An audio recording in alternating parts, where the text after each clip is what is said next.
lagi di channel Perjalanan Malam.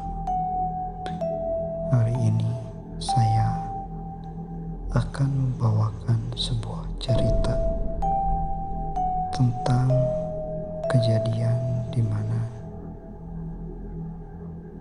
terjadinya sebuah kesurupan massal. Pada suatu hari di sekolah menengah pertama atau SMP, saya diundang untuk datang ke sana dalam menghadiri acara kegiatan LDKS. Kebetulan saya adalah alumni dari sekolah tersebut dan saya diundang untuk membantu kegiatan LDKS tersebut. Sekaligus saya menjadi pemateri dalam kegiatan tersebut. Pagi itu saya berangkat dari rumah sampai ke sekolah kurang lebih pukul 9 pagi. Lalu seperti biasa mengkondisikan anak-anak, persiapan melihat barang-barang yang kurang, apa saja yang harus dibawa dan apa saja yang harus disiapkan untuk kegiatan selanjutnya. Awalnya tidak ada terjadi apa-apa, masih normal-normal saja hingga waktu duhur kita seperti biasa pergi ke masjid, lalu melaksanakan sholat duhur berjamaah sampai kurang lebih jam 1, karena kan waktu itu jadi habis sholat langsung istirahat, makan, lanjut lagi kegiatan selanjutnya dari jam 1 sampai jam 3 sore atau sekitaran asar lah waktu itu. Seperti biasa kita kembali lagi semuanya, anak-anak sama panitia semua pergi ke masjid untuk melaksanakan sholat asar berjamaah. Nah, di sini setelah sholat asar kita ada ice breaking, yaitu sebuah permainan yang dimana memang permainan ini sudah panitia siapkan sebelumnya, yang membuat seperti biasa kalau misalkan anak-anak sedang bermain kan suka berisik gitu kan, apalagi kondisinya saat itu udah sore gitu. Kita mengadakan permainan dari pukul 4 sampai pukul 5. Nah, dari pukul 5 inilah awal dimana kejadian itu bisa terjadi. Setelah kami selesai waktu itu ice breaking, permainan, pada pukul 5 tersebut dibebaskanlah anak-anak untuk melakukan hal-hal yang mereka inginkan. Ada yang mau makan lagi, ada yang jalan-jalan ke warung jajan, ada juga yang diam di kelas hanya mengobrol dengan teman-teman yang lain. Waktu itu kan ada perempuan yang sedang head. Si anak perempuan ini ceritanya dia mau mengganti, biasalah ganti gitu kan, soalnya itunya udah penuh, dia mau ganti, tapi dia entah emang kebiasaannya jorok apa gimana gitu kan, jadi bekasnya itu dia tidak dicuci dulu tapi langsung dibuang. Nah, kebetulan di samping tempat sampah sekolah itu, pembuangan sampah, ada bambu kuning. Bambu kalau menurut orang Sunda itu haur koneng. Bambu kuning ini dipercayai oleh masyarakat sekitar bahwa ada yang menunggu di sana. Nah, si anak ini ketika dia mengganti mohon maaf ya, si itunya, bekas headnya,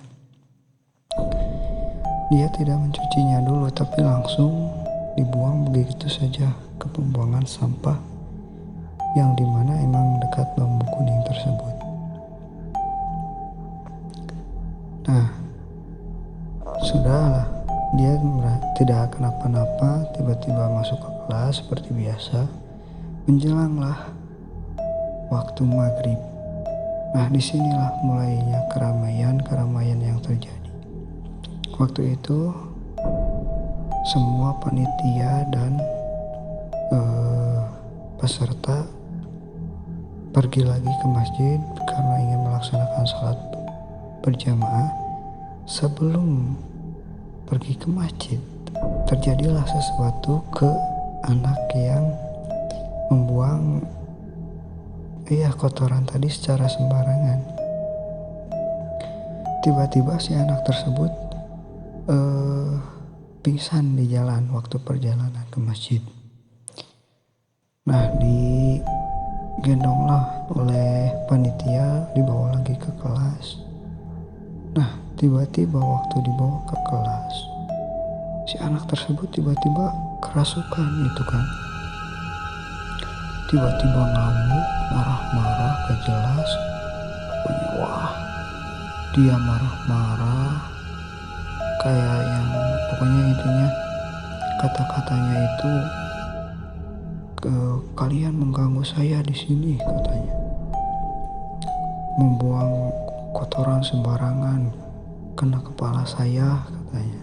Gitu, jadi ya tiba-tiba rame lah di situ. Anak-anak yang udah ke masjid pun pulang semua. Wah, tambah rame saja. Nah, dari situ kan ada anak yang gampang ya, kalau bahasa Sundanya biasa disebut sayuni ya. Biasanya anak-anak sayuni itu biasanya gampang kerasukan. Nah, waktu yang anak ini sedang kerasukan, tiba-tiba temennya yang sayuni ini ikut kerasukan juga. Pokoknya dua anak ini wah terus marah-marah. Pokoknya kata-katanya seperti tadi, intinya dia mengganggu, mengotori tempatnya, membuang sampah yang kotor ke tempatnya katanya. Nah, di situ dipanggillah ustadz sekitar ke sekolah SMP tersebut.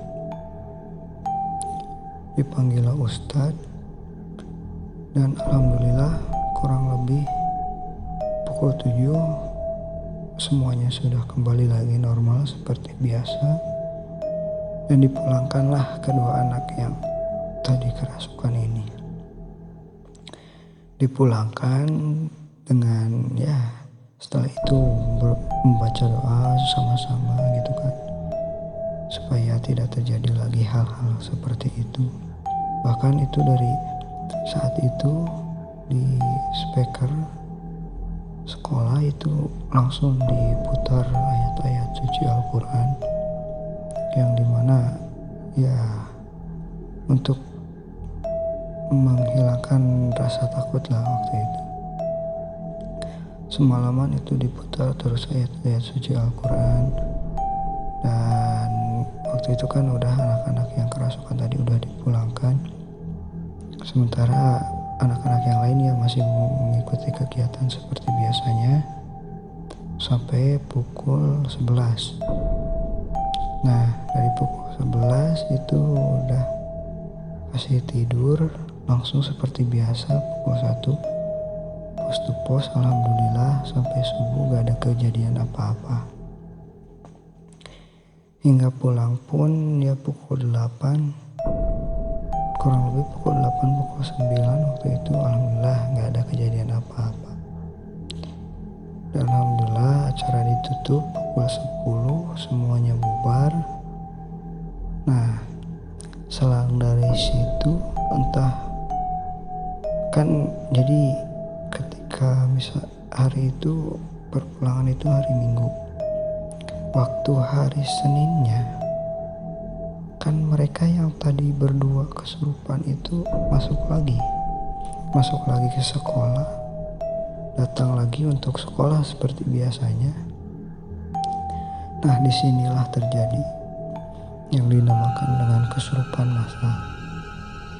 Jadi waktu itu kedua anak ini kan satu kelas, mereka bertemu di kelas, langsung ya entah kenapa jadi kedua anak tersebut tiba-tiba kerasukan. Nah, ada lagi temennya yang niat mau nolongin, ketika memegang mereka berdua itu malah ikut kerasukan, dan akhirnya terus berlanjut, tambah lagi orang yang datang pegang kesurupan lagi, ada yang mau nolongin lagi, temennya datang pegang kesurupan lagi, datang lagi kesurupan lagi, terus hingga waktu itu satu sekolah hampir semua, jadi satu sekolah itu hampir 30% semua anak yang ada di sekolah itu kesurupan gara-gara ya awalnya mau niat nolongin si anak ini gitu kan. Hingga waktu itu dipanggillah seluruh ustadz satu desa untuk membantu di sekolah tersebut. Dipanggil ustadz satu desa datang ke sekolah tersebut dan membantu ya menangani anak-anak yang udah kesurupan tersebut. Hingga karena tidak efektifnya belajar karena kejadian tersebut, anak-anak langsung dipulangkan jam 10. Semuanya sudah dipulangkan lagi ke rumah masing-masing. Mulai dari anak yang pertama diobati sampai anak yang terakhir. Nah, untuk yang terakhir mungkin anak yang dua tadi ini. Untuk yang anak dua tadi ini belum dulu dipulangkan karena memang ya dari mereka asalnya, jadi pengobatannya juga agak lama, mereka terus berteriak histeris yang menakutkan. Mereka pergi itu mereka bisa kembali lagi seperti biasa itu ketika semuanya yang lain udah pulang ke rumah, mereka baru bisa ya sadar lagi dan mereka pun dipulangkan ke rumah. Nah, disinilah pengobatan mereka dimulai, dipisah antara satu anak dengan yang lain, dengan temannya yang satu lagi. Jadi yang pegang itu satu anak ini di rumah, jadi si anak pertama dan si anak kedua ini di rumah anak yang kedua ini juga. Nah, dalam keadaan yang sama si dua anak ini langsung diobati oleh ustadz satu desa ini.